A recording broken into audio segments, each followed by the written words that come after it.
What issue from the Kings' first 3 games, what issue concerns you the most? And it could be one that you saw throughout the 3 games, like you saw it in all 3 of them. It could be one that really stood out in one particular game over the other. But what what issue that we have or maybe haven't yet talked about from these first 3 games is really concerning for you? Team wide, for me, is free throws. Yeah. That's something that is a concern. That's a frustration of mine. It's always going to be a concern until they fix the number. Mhm. So 'Cause it's bad. yeah, It's really bad. and it's unacceptable. Mhm. So that still rears its ugly head. So that's going to be something that worries me. Okay. That's 100%. The free throws appear to be a consistent problem, and, you know, you can make a fair argument they've been a game-changing problem. The fact that they're missing them, and when I don't think it's as simple as just doing the math and going, "Well, they missed this many free throws, and they lost by this many points." It's fair to do that, Mm. but context to the free throws is important. Like if you only miss 2 free throws, but they're with 20 seconds left, but those are the only 2 you missed the whole game, you don't look at free throws as the problem, except when you look at when they missed them. That's a problem. Hmm. If you miss a bunch of free throws in the first quarter, like so like the context in when these shots are missed is important. But when you Yeah. do the simple math, it's like, damn, the math really does check out here. If you just hit a respectable percentage of free throws, you potentially win these games. You're certainly, within a possession or two in the final seconds. The fact that that has been a major problem twice already this season is super concerning. Also, because we talked about it in the preseason, they were missing free throws in the preseason, Yeah. and it was like, okay, got to fix this, and they didn't. Hmm. And not only did they not, wasn't this a problem last year? Yeah, absolutely was. It's This been a is problem the last couple of years. okay. So if we're talking about being better, and we're talking about a changeover in roster, and we're talking about a new coach, and all of these things being different, that's great. Why the hell is that thing still the same? Mhm. I don't know. One of the I'm not gonna call it simple. I mean, I ain't out there, but one of the most fundamental parts of the game. You go 57% against the team that might win the Western Conference. You can't do I that, have no man. problem saying one of the simple part. I mean, Well, you can say that. I can't. you know how I feel about that. I know. You got to make your free throws. And once again, I can say it's simple because there are good teams all over the league who actually execute this. Right. This Yeah. isn't foreign. Pretty much all the good teams, except for I guess Milwaukee so far this year, Mhm. and that's probably because their best player is Giannis, and he's up and down from the line. But I mean, all the top teams do it. All the top teams do it. They make their free throws at a high clip. So there is no exception for not doing the same thing if you're trying to be a good team, if you're trying to be one of the top teams. You got to make your free throws. I think one of the things that um, that is part of the problem, so to speak, is traditionally their two best players don't hit free throws well.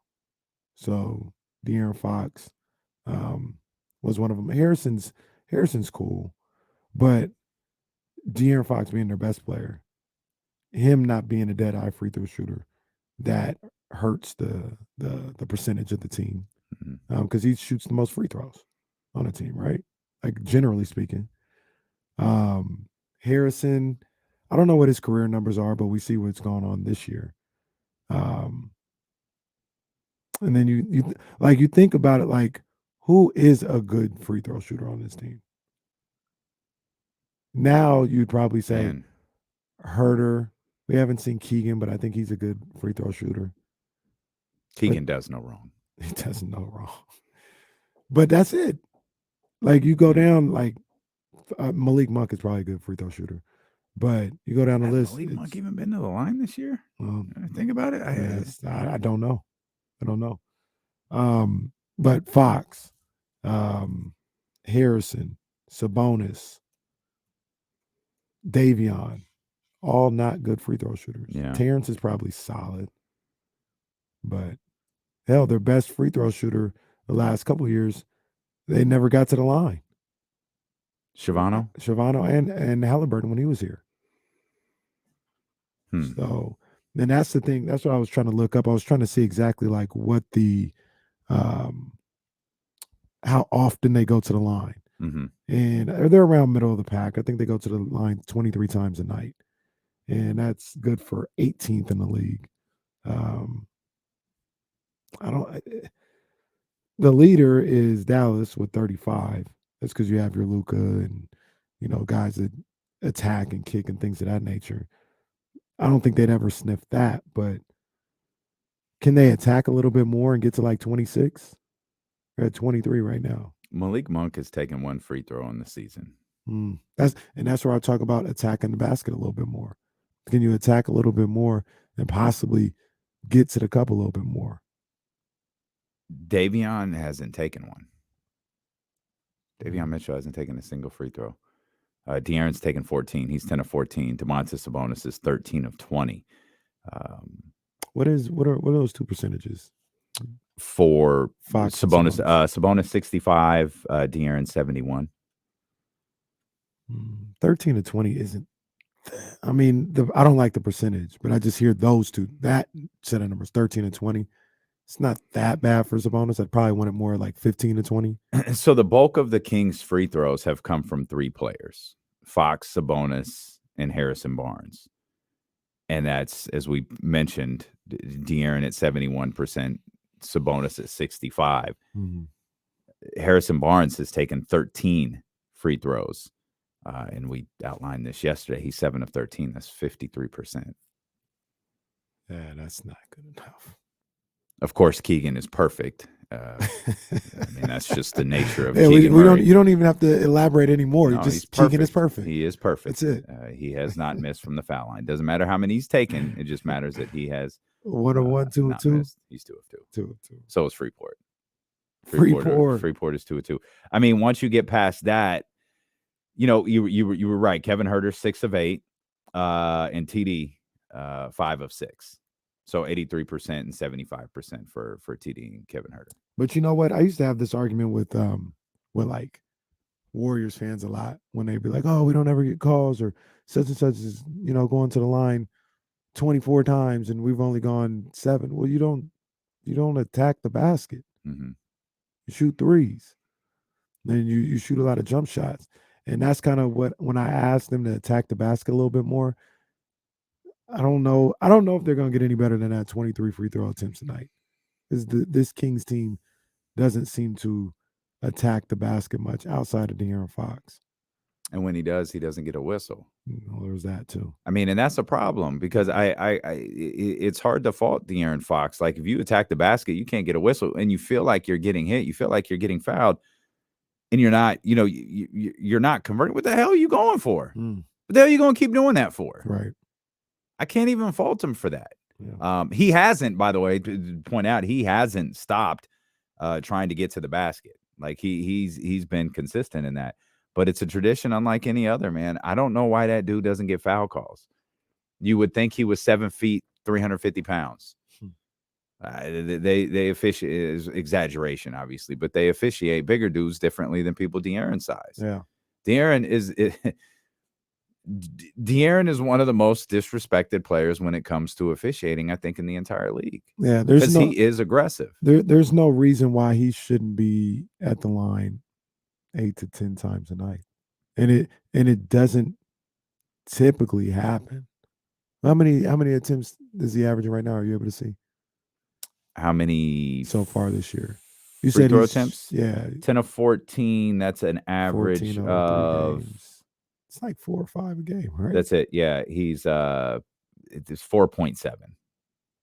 Come on now. Yeah. Yeah.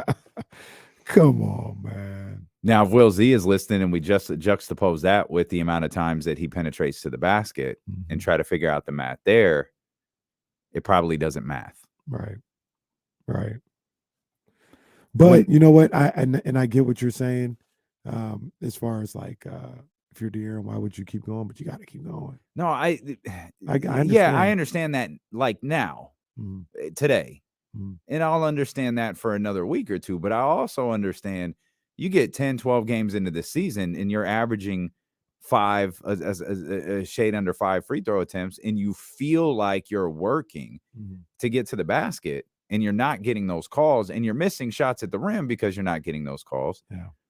What the hell is different between doing that and shooting a mid-range jumper? Hell, the mid-range jumper might become a higher percentage shot in that situation. Maybe so. Maybe so. But you think about things like and trust me, I understand completely. But you think about things where if you attack and let's just say, for instance, he's going with the left hand, he goes high off the glass, gets bumped a little bit, doesn't get the call. The guy that came over to block your shot maybe now leaves a rebounding opening, offensive rebounding opening for Sabonis or something like that. So that's why you're pressure attacking, even though Sure. you're not getting the calls or making the shot, it's still something that could have a trickle down effect to help the team offensively. But I will say this, if it continues, like I'm gonna be looking at I'm gonna be looking at Mike Brown. Like you got to protect this guy. In what? Oh, Like go off. Go off in the post game presser. Take the fine. If I'm Monty, if I'm Buffet, this is how the game works. If I'm you can't go to this well all the time, but you got probably won a season where I'd say I'd go to Monty. I If I got was you. Monty, I go to Vivek. I'm like, yo, we need Mike to do this. Yeah. I need you to make sure that when this fine comes, But is that he's taken care of. it's like a coach's challenge though, right? You have to if you because you can't get away with that often. You could probably get away with That's more than one a season. But you have one, to maybe two. yeah, you have to do it at the right time because you need enough of a sample size to show like, hey, this is a year-long problem that I'm upset about. Hmm. But you have to decide how much longer can this go on Hmm. before I make that point, and then can I make that point strong enough to where it'll have impact for a stretch of basketball here? Right. No, that's why I say you got to. If you're Mike Brown, you need to start looking at that. My first thought is about 10 to 12 game market. This is still going on, and he's still not getting the calls and getting beat up in the paint. Yeah, I'd after I'd have I'd have to say something. Will Z with a couple of stats here to just solidify. I have no idea what I'm talking about. He says De'Aaron Fox has taken 3.7 field goals per game in the restricted area. Mhm. He's shooting 81% on those 3.7 restricted area field goals per game. Mhm. So, okay, I absolutely thought it was more, but um, he's getting something out of it. So, him driving to the basket is proving beneficial for the Kings. I mean, this guy He had a dunk. And when now it wasn't like a crazy in the Portland game. rawr dunk. He had one against the Clippers. Oh, so he got two dunks out here now. The one against the Clippers, it was a dunk, but it was a dunk. Did he It was like, oh, look at that's cute. He dunked it. It wasn't anything to get like too excited about, but he did do it. yeah. Hey, this dude's balling right now. Yeah, he really is. Like he's hooping, he's doing and I don't want to say nitpick because it is important, but people look at the turnovers, like specifically in the first game.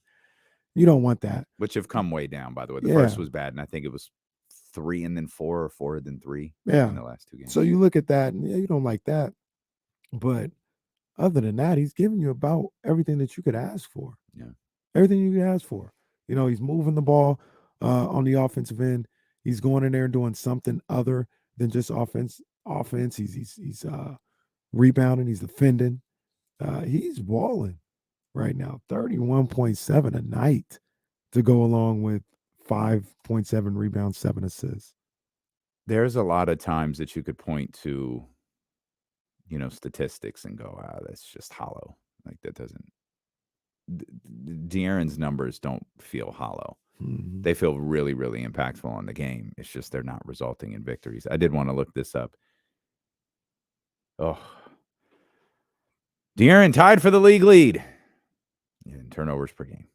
Mm. Him and Brad, 4.6 per game, 4.67 turnovers per game for De'Aaron Fox and Bradley Beal. Donovan Mitchell right behind those two with 4.3 turnovers per game. Dame Lillard's up there, but the drop-off is a bit steep after that. The drop-off is almost a full turnover lower.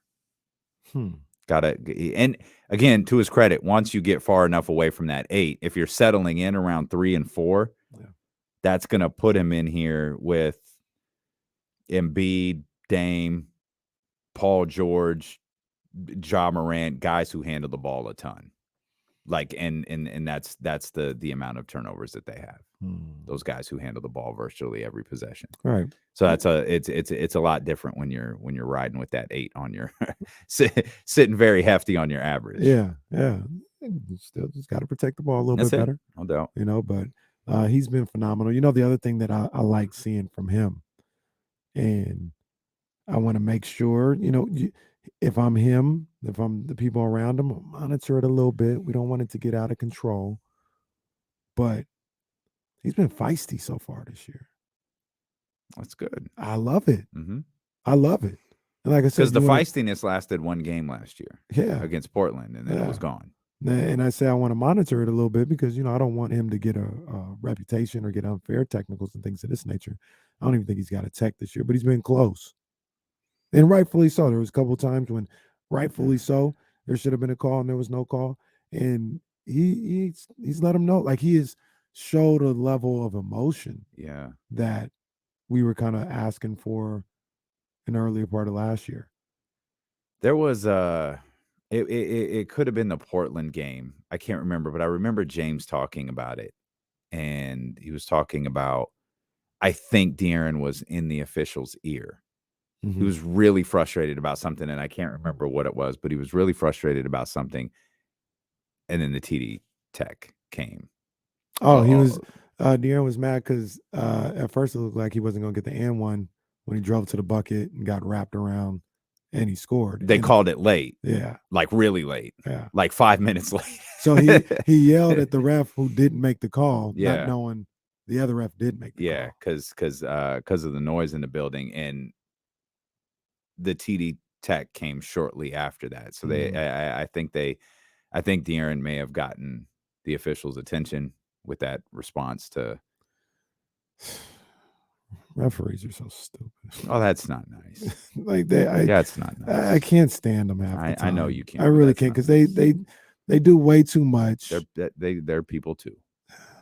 They need to be better people. Okay, well, no, I'm sure they're fine people. They need to be better officials. That's what they need to do. They need to be better officials. And the funny thing is, they always talk about how hard it is, and it's so hard. And I'm not disputing that, but like what you said, we don't know if it's true or not, but it's not out of the realm of possibility. And the fact that's even a possibility is embarrassing.